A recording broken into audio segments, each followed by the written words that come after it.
just to give you an update on what's happening at the moment. It is pouring outside. I don't know if you could see that on the damn camera, but it is officially a downpour at the moment. Doesn't look like it's going to sort of let up for the next while.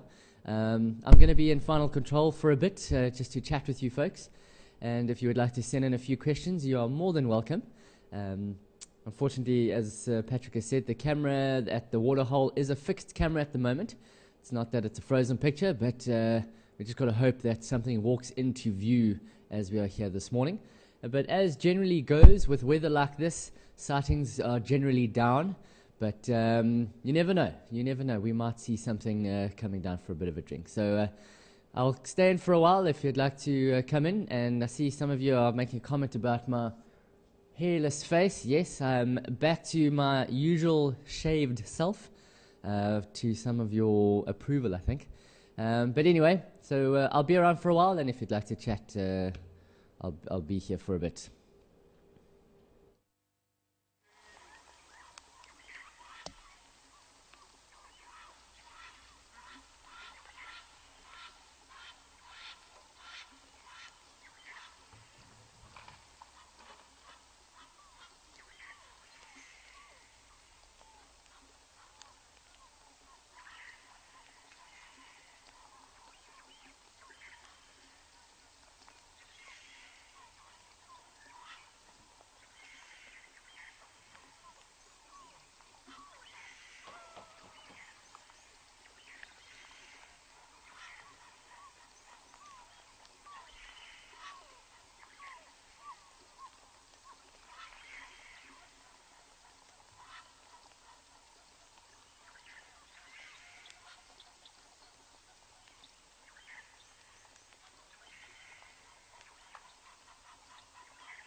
Well, folks, you're getting some questions about what is exactly wrong with the damn camera.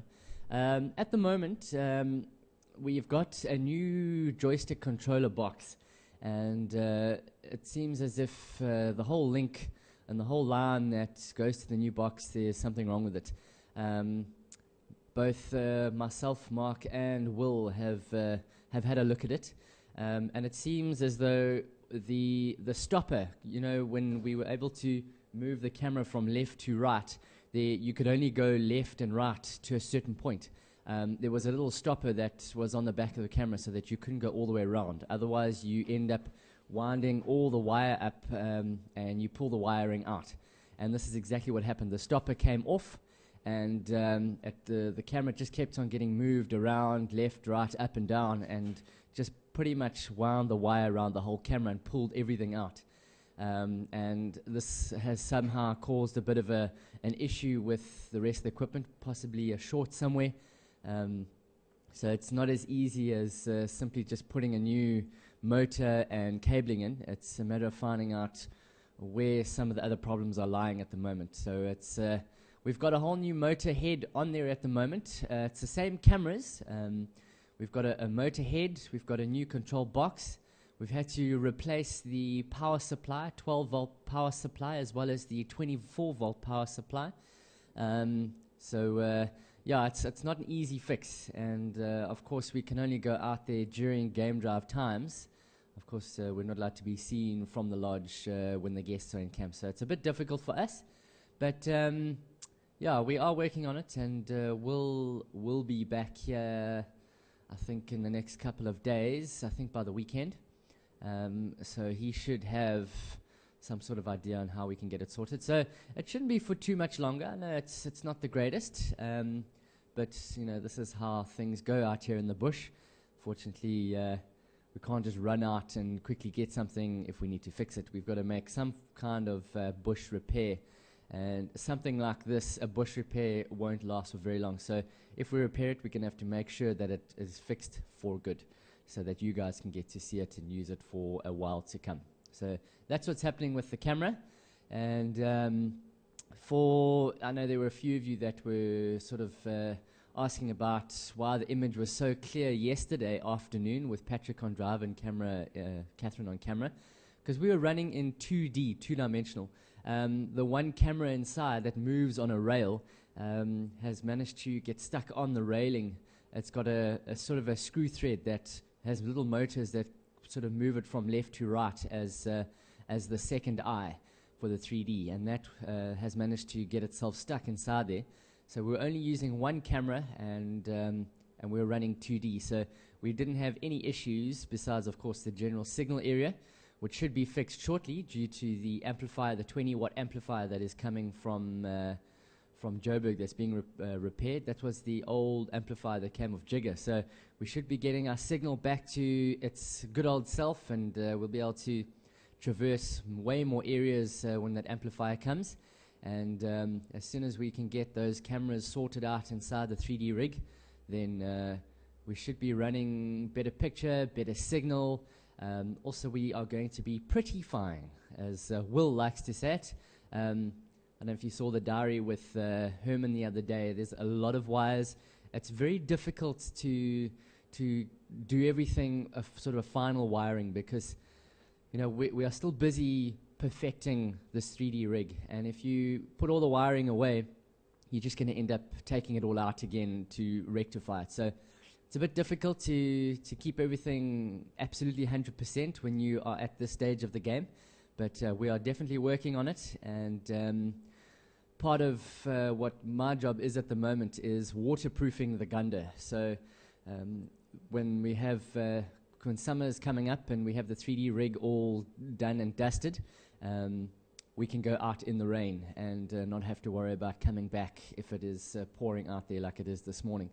And what I've done so far is I've completely waterproofed the front, where the driver and passenger sits. So I've put two covers over the front monitor, the presenter's monitor, and I've covered the radio. I've also completely enclosed the dash and the microphone and all of that. I've put a center console in between the seats to put all electrical appliances in there. That's a waterproof box. I've waterproofed that as well. So that's all good to go.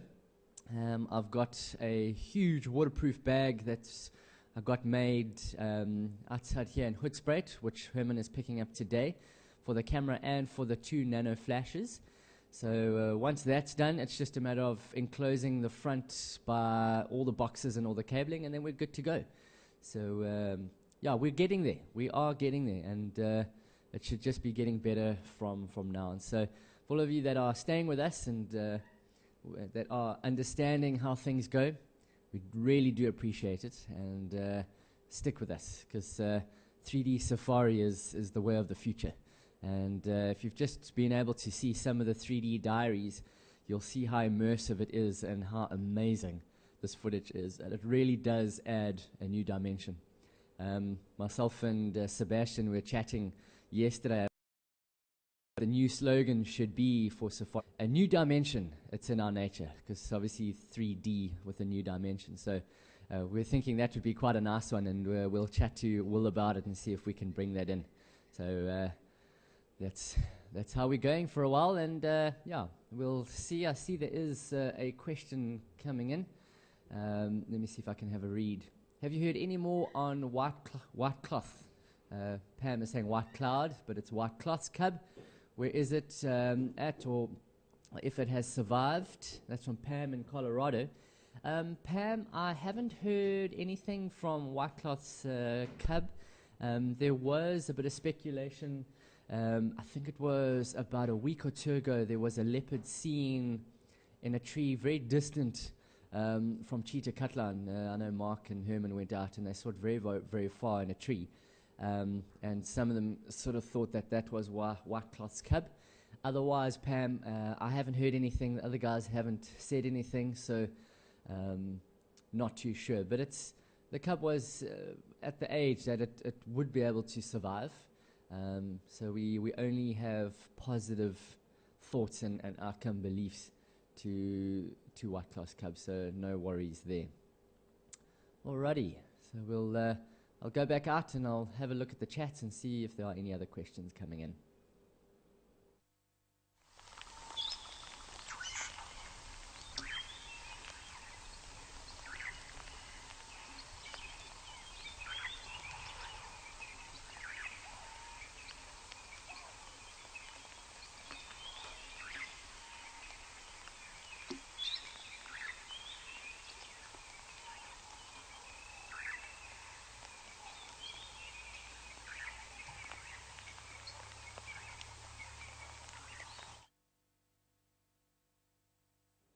All right, another question here in the wee chat room, and saying, did we get to ID the last leopard the other day when the camera was and the signal was not great? Well, yeah, Catherine had a look with some of the photos that she managed to take while out on drive, and believe it was Mishu. It's just because I haven't seen Mishu in quite some time that with the thickness of the bush and the very brief visual of the face that I got, we couldn't really get to see the defined features and the W or the Y on the forehead, but certainly we believe it was Mishu. And if I try and recall as to how far back I saw Mishu, wow, that's looking at over a month ago. Haven't seen Mishu this cycle until the other day, and before that was probably halfway through last cycle, so at least a month and a half. And just to sort of give an indication as to why I was sort of unsure, because of the behavior that we were watching. Of course, Mishu and Nduna are very, very relaxed with vehicles. And when we first got to see him, he was so relaxed and chilled. But as soon as one of the other vehicles came in, he immediately got up and moved off. And that's hence why I thought, Yambila, you're done, because this is generally how he acts. One vehicle is fine, 2 vehicles, he's not. And when he started hunting, I have, for a young leopard like that, I have never seen so much patience and expertise when it came to seeing how he was performing with this hunt. It was unreal. We sat with him for over an hour, and he sat completely motionless, and he showed the experience in that hunt and patience of a leopard that is almost 3 times his age. So hence why I I didn't recognize it too much. But yeah, from the pictures, it looks like Mishu, and that just shows that they are doing absolutely amazingly well, and they should be doing better with killing prey of decent size for them.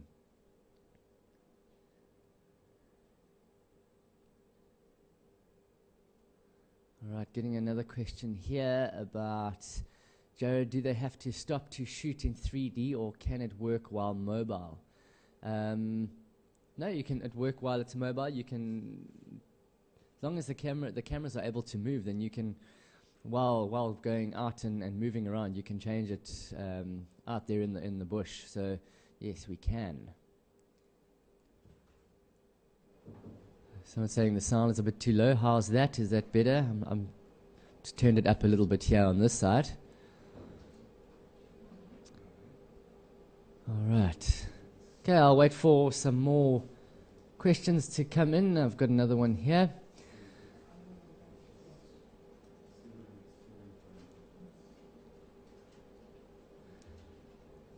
All right, we got from Pamela White, a question saying, I tried watching some of the 3D videos with the glasses I got from the movie theater, but noticed no difference at all. Should there be a very noticeable difference, or is it subtle? Glasses I have are one color, almost a light gray lens. I think in that particular instance, unless those gray lensed, what we call polarized lens glasses, you would need to have a 3D screen or 3D television to be able to watch. If you do not, then you're going to need the green-blue, the red-green lenses to be able to watch that. If you don't have a 3D television or screen. So with those light grey lenses, those are just polarized. You're not going to be able to see anything. You're going to need to get those red-green, Pamela, and then let me know how that goes.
Alrighty.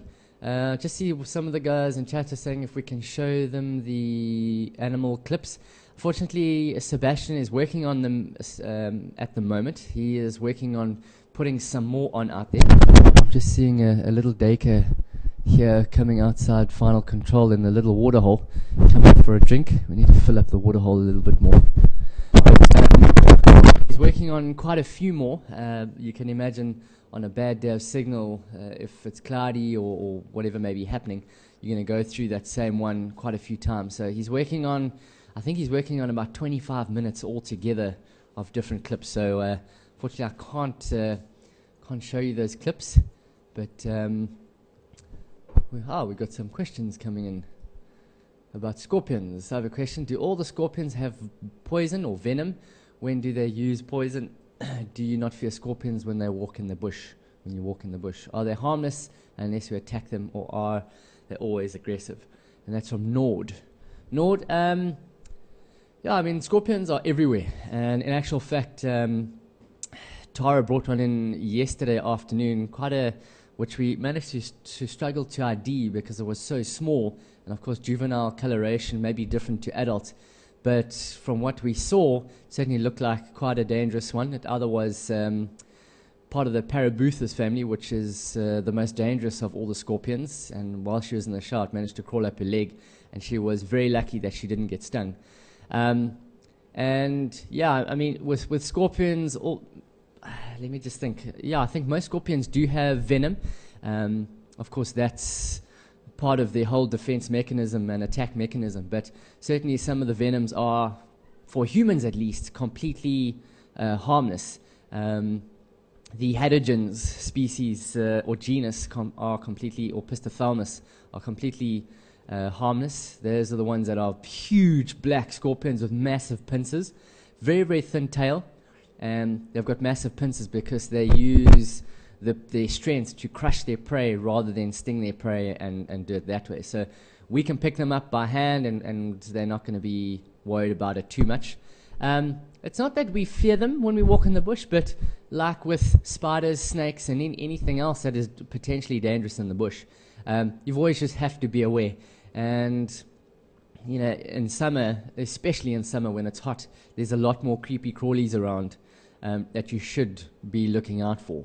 And yeah, I mean, I know of a few people that have been stung, but you know, it just happens to be wrong place at the wrong time. But I don't fear them at all. We just are very aware of them. And as with aggression, there are some that are way more aggressive than others. I remember picking up a Parabuthus, as I said, which is the most dangerous, and this guy he's the one that we have here is the only one that's able to actually spray venom, not very far. And I picked it up to show some guests one night. It was in the middle of the road, so I wanted to take it out of the road while we were driving around. And as I picked it up, it just kept on spraying this venom, and he just kept on trying to sting me, but managed to stay unstung. So some of them are aggressive, and some of them are completely harmless, and are actually quite awesome to have a look at.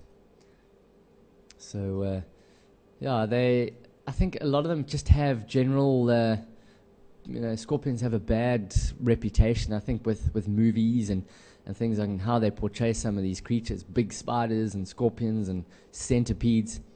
But, you know, as soon as you get to really understand them and know them, you don't fear them as much anymore. But as long as you can be educated the right way, then we should be good.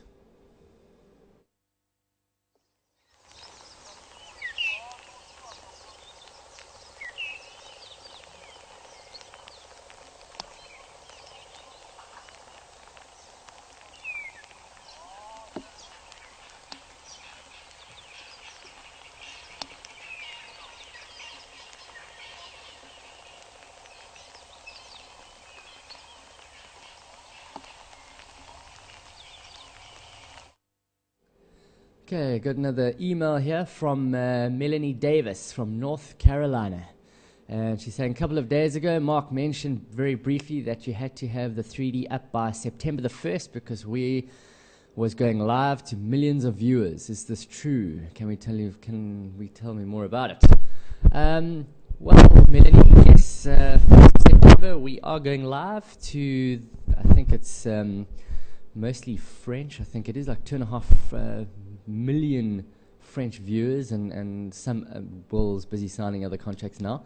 But yes, we have been filming in 3D, so nothing is going to change. Just our audience is going to be changing, and instead of a few hundred people that we go live to on the net, we're going to be going live to millions. So it's going to be a little bit more different, and you might see a few changes along the way, and hence why we've had this cover tape that we show when there's signal breakup, because we can't cut to Gowrie Dam, as of course Gowrie Dam is 2D, and if we're going live 3D on the Gunda, then we can't just go live to the waterhole camp, so we need the cover tape, and this is all part of getting ready for television viewers.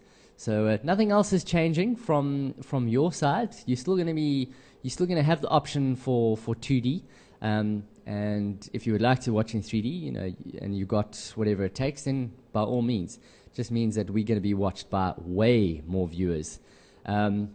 And also just something to remember is that we're possibly going to be getting quite a few more questions in. You can imagine we get on a busy 3-hour drive, we probably get in about 15, 20 questions in about 3 hours. Now you can imagine with, let's say altogether 2.5 million viewers, and we say you can send in your questions, so there's going to be a time when some of the questions of course aren't going to be answered, but we'll see if there's a general gist of type of question. We'll try and group the questions together. If we're seeing elephants and there's general elephant questions, then we'll pose all those questions together and get those answered and so on. But yeah, it's gonna be a bit tougher from the question side of things, but it's just a matter of being patient, that's all. All right, Deborah, I was wondering if there's going to be a fireside chat about the customs and holidays that they have there. That's from Deborah in Oklahoma. Customs, well, Deborah, generally Patrick with sort of the Shangaan people or the Xitsonga people in this area the customs are discussed by Patrick, which I think he's done. But holidays, I think everyone's pretty much the same on holidays, except we have Freedom Day, Nelson Mandela Day, and that odd one. But other than that, customs and beliefs and things like that, I think Patrick has covered in the past in fireside chats. All right, let me have a look at the WeChat, see if anyone is asking any questions here. Looks like it's all good.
Okay, got a question here from Donna Sue in the WeChat saying, will the rain be a factor when we go live on TV?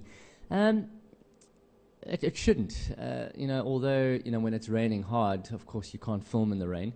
But hopefully with all the waterproofing on the Gundo, we should be able to stay out there. And as soon as the rain sort of slows down, then we can film. So we won't have to come back, and we won't have to switch off completely. We can stay out there.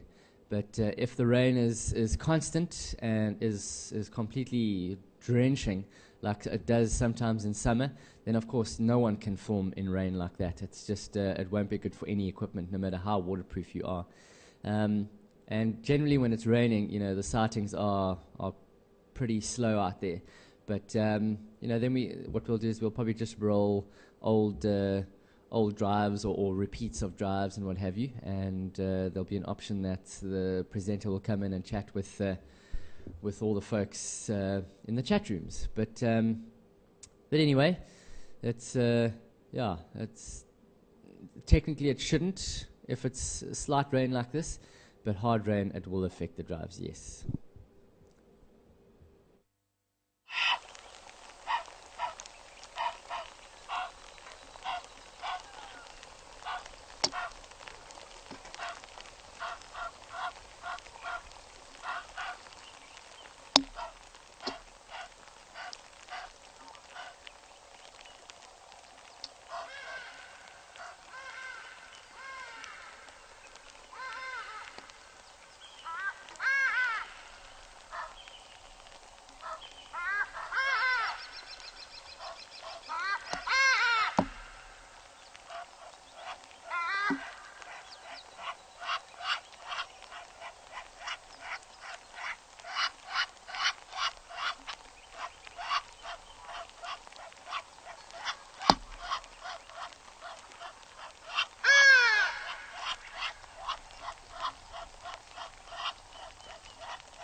got a question from Pamela White regarding the waterproofing on the Gunda. So you mentioned how you're waterproofing all the equipment, but haven't mentioned ourselves on the vehicle. Well, when it comes to us in the Gunda, yeah, I mean, a person can get wet, but of course it's not going to be great. Yeah, it's just a matter of putting a decent rain suit on. We found that a lot of the ponchos don't really work very well, so we get these rain suits. It's pants and a top that you can put on, and it keeps you quite a bit more dry than what ponchos do. Ponchos don't work very well. The fact that you've got a two-piece suit that you can put on, you can pretty much sit out in the rain all day, and you should be fine. But yeah, I mean, that would be the least of our worries. And if you have a look at the dam cam now, you'll notice that the rain is coming down. It's just suddenly picked up, and the rain is pouring here, which I find this is so weird. Really, this is so weird, and it's going to be good. You know, this will. I don't think it's going to add to the water holes too much. It can't harm. It'll just help to settle the dust, which is a good thing, because the dust out here at the moment is incredible. It gets everywhere, makes our lives very difficult when we've got equipment that needs to stay dust free, and we have to clean every single day every bit of equipment that we have, because there's just so much dust. But yeah, we'll see how it goes. But this is good for the ground. This is good for the animals. This is good for everyone. And of course, it does stop us from going out. So not good for us here at Safari TV. But if it's the greater good of the bush, then we're quite happy.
Right, got a question here from Tina saying, or Teros, I think it is, saying, are we still going to be able to see these drives online when the TV thing starts? Absolutely, absolutely. Yeah, I mentioned quickly up when the question was first answered. Absolutely.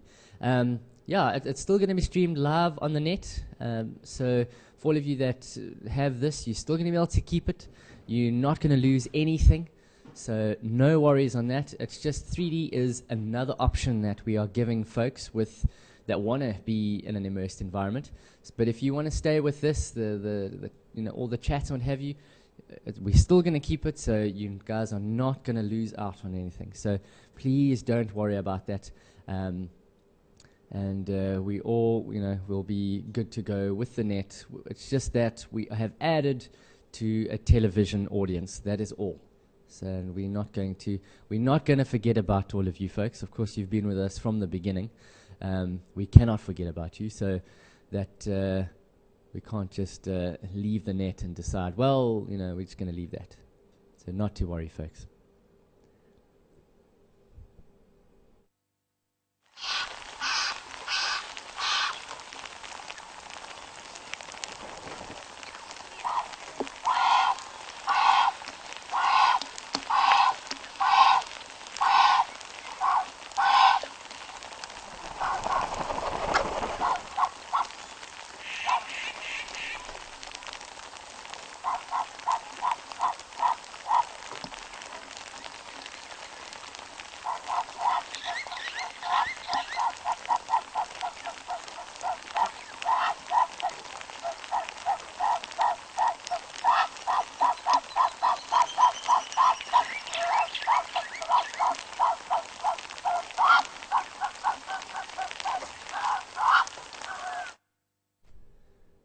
so some of you are just asking as to whether if it's just going to be in South Africa, the television, or I think at the moment most of the reviews are going to be from France. Of course, it depends on the broadcasters and who buys rights to be able to view it. I'm not sure who has bought rights altogether at the moment.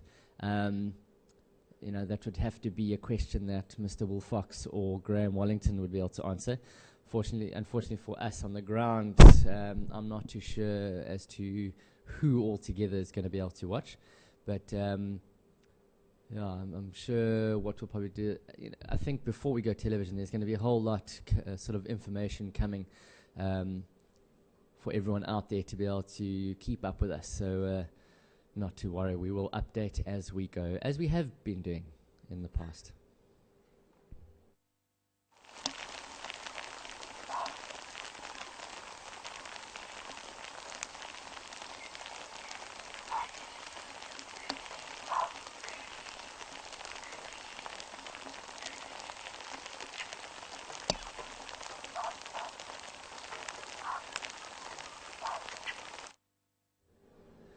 I have a question here from Liam Joyce, and Liam is asking, does the rain affect the animals much? Do they change behavior because of the rain? Liam, some animals yes, some animals no. I found the pachyderms, it doesn't really affect the pachyderms. Pachyderms being thick-skinned animals, rhino, elephant, buffalo, they in actual fact enjoy the rain somewhat as it keeps temperatures cool, and of course elephants needing the cool temperatures to keep cool and not overheat. Cats generally, you're not going to find lions and leopards walking around very much in the rain. They'll stay huddled under bushes and out of sight most of the time. It's not always the case, but certainly cats are a lot fewer seen when it is raining. But behavior is not going to change, just their movements are going to be slightly lessened from a cat point of view, but pachyderms generally the same.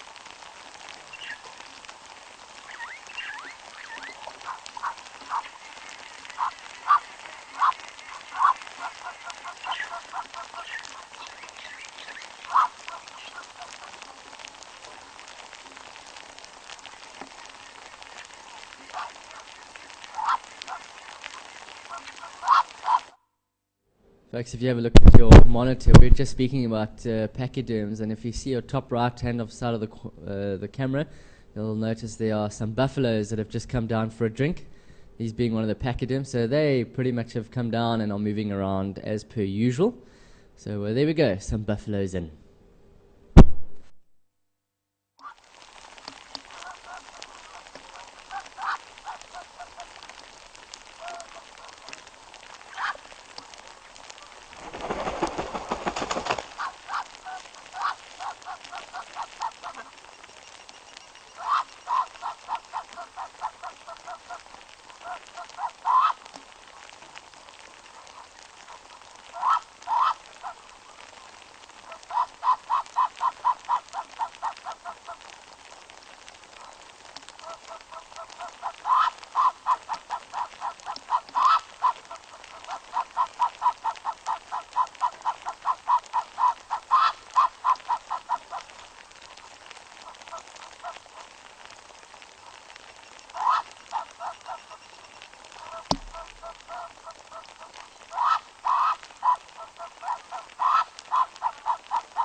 Okay, got a question here from Nord again. And Nord is saying, I have another question. Why do some frogs, toads have strong poison whilst other frogs and toads have weak poison? It said some poison dart frog and cane toads have strong poisons. Why do they have such strong poison? Why would they not survive without strong poisons? Any idea? Well, Nord, a lot of the poison dart frogs and toads, due to the amount of predators that they have, frogs are very brightly colored, and of course would attract quite a bit of attention. So they would need some form of defense mechanism. Being small, of course, those bright colors are warning colors, aposematic coloration. And so it's generally against predation that they have these massive amounts of toxins within their skin. So that's just from, of course, the skin is the last line of defense. Once, if, for instance, bats are quite a big predator for some of these frogs. And bats will know that as soon as they taste it, and they will learn from that over time. And so it's mostly just from the predators that occur in those areas.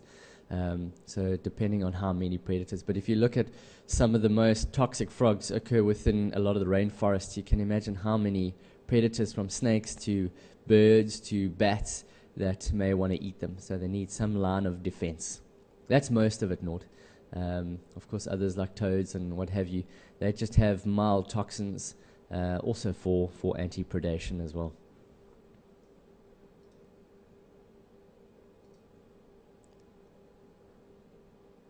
Got a question here from Laura Santos. Laura is saying, the saddle-billed stork is a migratory bird. There are many in Djuma Reserve. Linens are also high in the trees as storks in Europe. I wonder if you're asking me, are there many in Djuma? There are not too many, Laura, not too many.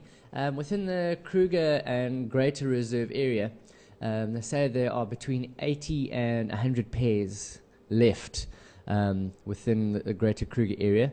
So there are not many left. I think I've only seen one or two, which was here at Gowrie Dam, in actual fact. Haven't seen any others around. When I used to work at Singita, we had 2 or 3 pairs along the Nwanetsi River that we used to see now and again.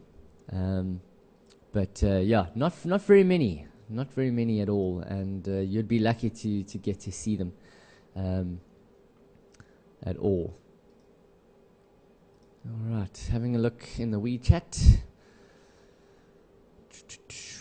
See, there's quite a bit of chat about rhinos and the poaching, which I'm not going to get into that because I'll probably get quite heated when talking about rhino poaching.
Hi there folks, Jared again here in Final Control, and looks like our time has come to an end for the morning, and just sitting having a look at the waterhole. We've had some buffalo, some nyala come down for a bit of a drink, although nyala were on the other side, and there was some unsure people as to what it was, but it definitely was nyala, much darker than the waterbuck. And unfortunately we don't have too many people around for the waterhole for the afternoon. Of course, we can't move the camera very much, but for those of you that are staying for the rest of the day, have a great day. Enjoy the waterhole. Let's hope something comes down, and we'll see you for the afternoon drive at 3 o'clock Central African time, where Mark will be doing his last drive, and hopefully Mike Moss will be joining us on the drive as a guest for the first hour. Let's hope this rain and cloud sort of gives up so that Mike can fly in, and we can have him come say hello. And from myself and the rest of the crew, we'll see you a little bit later, and have a great one. Cheerio, folks.